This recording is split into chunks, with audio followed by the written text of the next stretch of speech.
اللهم صل على محمد وعلى آل محمد كما صليت على إبراهيم وعلى آل إبراهيم إنك حميد مجيد. اللهم بارك على محمد وعلى آل محمد كما باركت على إبراهيم وعلى آل إبراهيم إنك حميد مجيد. أعوذ بالله من الشيطان الرجيم. بسم الله الرحمن الرحيم.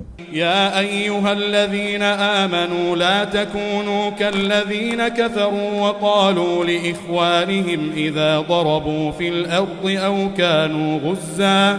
أو كانوا غزا لو كانوا عندنا ما ماتوا وما قتلوا ليجعل الله ذلك حسرة في قلوبهم والله يحيي ويميت والله بما تعملون بصير. ولئن قتلتم في سبيل الله أو متم لمغفرة من الله ورحمة خير مما يجمعون. ولئن متم أو قتلتم لإلى الله تحشرون. غزوہ احد میں شہادتیں ہونے کے بعد منافقین نے جب اپنی پریشانی کا اظہار کرتے ہوئے یہ الفاظ استعمال کیے کہ اگر ہم مدینہ میں رہتے، ہمارے پاس فیصلے کی کوئی گنجائش ہوتی، ہم میدان احد میں نہ نکلتے اور اتنی شہادتیں نہ ہوتی، اتنے ساتھی نہ مارے جاتے، تو اللہ تعالیٰ نے اس طرح کے جو جذبات ہیں ان کی وضاحت فرما دی مومنوں کے لیے کہ یہ کہنا اگر ایسا نہ ہوتا تو پھر یہ نقصان نہ ہوتا. اس کے بارے میں اللہ تعالیٰ نے وضاحت فرمائی اور مومنوں کو سمجھایا کہ یہ رویہ کن کا رویہ ہے. یا ایھا الذین آمنو، اے ایمان والو، لا تکونو، نہ ہو جاؤ تم کالذین کفروا، کفار کی طرح. تمہاری سوچ، تمہارا رویہ کفار جیسا نہیں ہونا چاہیے. یہ بات بڑے غور سے سننے والی ہے. یہ ہماری روزمرہ زندگی میں یہ جو پرابلم ہے، یہ جو رویے ہیں، یہ ہمارے اندر پائے جاتے ہیں. اللہ تعالیٰ نے اس بات کا حوالہ کس کے ساتھ دیا ہے؟ کفار کے ساتھ نہ ہو جانا، ان جیسے نہ ہو جانا. کالذین کفروا، ان لوگوں کی طرح جنہوں نے کفر کیا، وقالوا، اور کہا، لِإِخْوَانِهِمْ، اپنے بھائیوں کے متعلق، اِذَا ضَرَبُوا فِي الْأَرْضِ، جب وہ سفر پر ہوتے زمین میں. ضَرَبُوا فِي الْأَرْضِ کا معنی ہے سفر پر ہونا. جب وہ سفر پر ہوتے، او کانوا، یا وہ ہوتے، غزن، جہاد کے میدان میں، تو وہ کیا کہتے؟ لو کانوا عندنا، اگر یہ ہوتے ہمارے پاس، یعنی یہ سفر پر نہ ہوتے یا جہاد پر نہ گئے ہوتے، ہمارے پاس گھر میں بیٹھے ہوتے، ما ماتو، وہ نہ مرتے، وما قتلوا، اور نہ ہی وہ میدان جہاد میں مارے جاتے. یعنی یہ خواہش کرنا، ہم بھی کہتے ہیں، اس کو منع کیا تھا، اگر یہ باہر نہ جاتا تو بچت ہو جاتی. یہ کہنا کیا ہے؟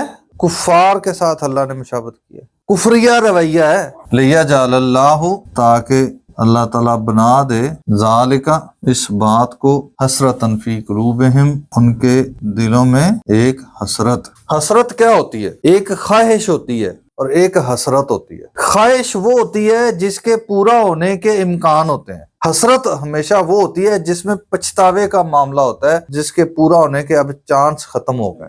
آپ نے ایک جانور خریدنا تھا، آپ سے پہلے ایک شخص خرید کے لے گیا، اب آپ اسی بات میں کڑے جا رہے ہیں کہ یار میں 15 منٹ پہلے پہنچ جاتا تو یہ بڑا ہی اچھا سودا تھا، ہاتھ سے نکل گیا. یہ حسرت ہے. اور یہ کہنا اور اس بات پہ پچھتانا، یہ کن کا رویہ ہے؟ کفار کا رویہ. مومن کا رویہ یہ ہے، اس بات کو ذہن میں رکھے کہ فیصلہ کس کے ہاتھ میں ہے؟ اللہ کے ہاتھ میں.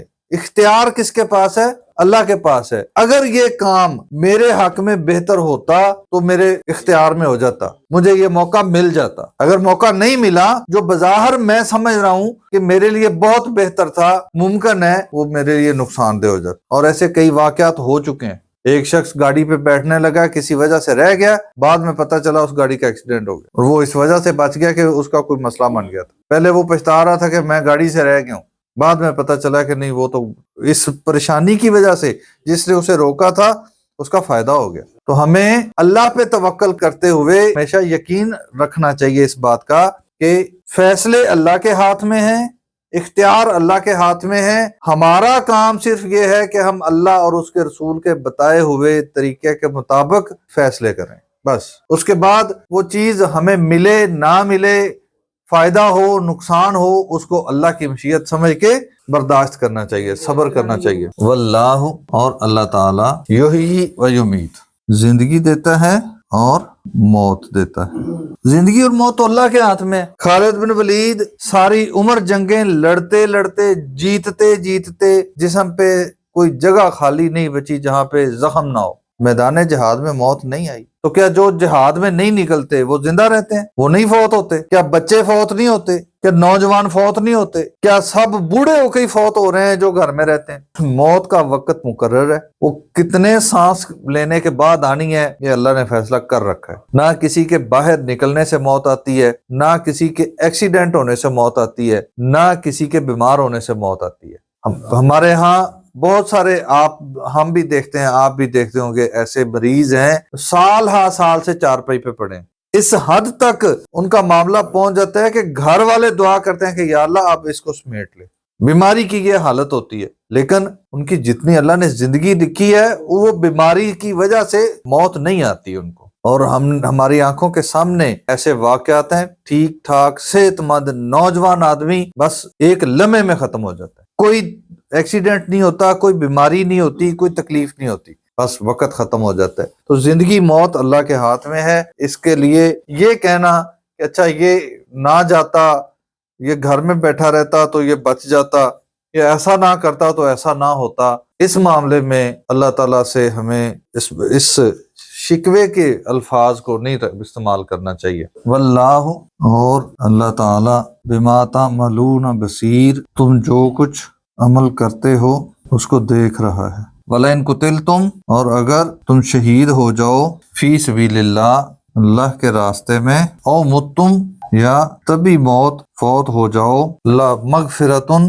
یقیناً معافی ہے، من اللہ، اللہ کی طرف سے، ورحمتن، اور رحمت، خیرن، بہتر ہے، مما یجمعون، اس سے جو دنیا کا مال یہ لوگ جمع کر رہے ہیں۔ دیکھیں نا، اسی وجہ سے وہ کہتے ہیں نا کہ نہ نکلتے تو بچ جاتے، کیونکہ ان کا ٹارگٹ دنیا کا مال جمع کرنا ہے، اور وہ سمجھتے ہیں کہ ابھی ہم اور مال جمع کر لیتے تو اچھا تھا۔ تو اللہ تعالیٰ فرما رہے ہیں کہ اس مال سے جو وہ دنیا میں جمع کر رہے ہیں، آخرت بہت بہتر ہے۔ اصل تو ہمارا ٹھکانہ آخرت ہے نا، تیاری تو ہمیں آخرت کی کرنے کے لیے بھیجا اللہ نے، ہم دنیا کی تیاری میں لگے ہوئے ہیں۔ وَلَئِن مُتُّمْ، اور اگر تم فوت ہو جاؤ، او قتلتم، یا شہید کر دیے جاؤ، الی اللہ تحشرون، یقیناً جمع تو اللہ کے پاس ہی کیے جاؤ گے۔ موت میدان جہاد میں آئے یا گھر میں آئے، دو چیزیں کنفرم ہیں، پیش اللہ کے پاس ہی ہونا ہے اور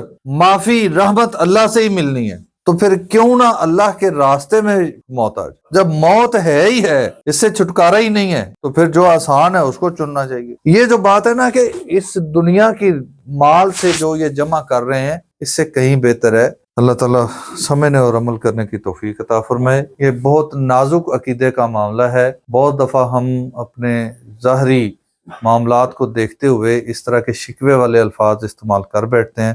اللہ تعالیٰ ہمیں محفوظ فرمائے۔